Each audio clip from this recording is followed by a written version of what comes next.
Jack Hunter will tell you his life has been a study in contradictions. It began at birth with his refusal to stay dead. That was 86 years ago.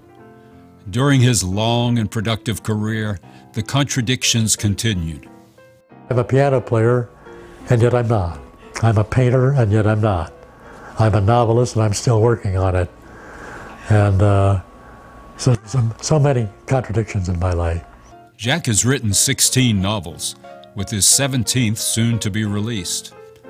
It all began with his first novel, a book the so-called experts told him was unpublishable. The Blue Max went on to sell 1 million copies and become a major motion picture.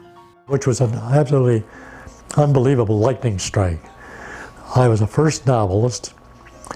It was about a war nobody cared about Germans that nobody liked. Everything was against that book. 9 publishers turned it down. The 10th liked the way I wrote, and back in those days they invested in authors. They said, well, we'll put this one out, hoping that his next one will be better. And so they published The Blue Max. Hunter's newest book is titled The Ace, and like The Blue Max, it's an aviation story set in World War I. The Ace is a very broad-scale novel, multi-tiered. It has 4 main characters, so to speak, and their stories are all interwoven into a single at the end. So it resolves that way. Jack always liked to sketch and paint, and when the publisher of the Blue Max told him he didn't want to spend money for an original piece of art for the cover, Jack volunteered to do it himself.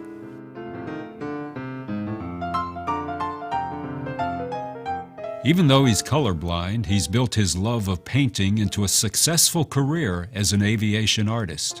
And in another of those contradictions, unable to read music, Jack taught himself to play piano well enough to be part of a dance band. He still plays for his own enjoyment in his St. Augustine home.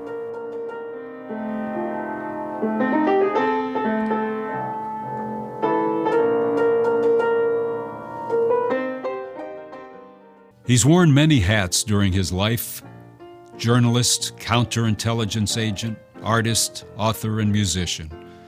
But one thing has remained constant. Throughout the years, Jack Hunter has consistently built a solid record of achievement and professionalism, which is why we're honoring this man of many contradictions with our very first Literary Legends Award. It's a kind of a certification of my value. When you're writing for a living, as I do, it's a very lonely job. Well, suddenly to find out there are people out there who appreciate your work is astonishing, overwhelming, absolute delight.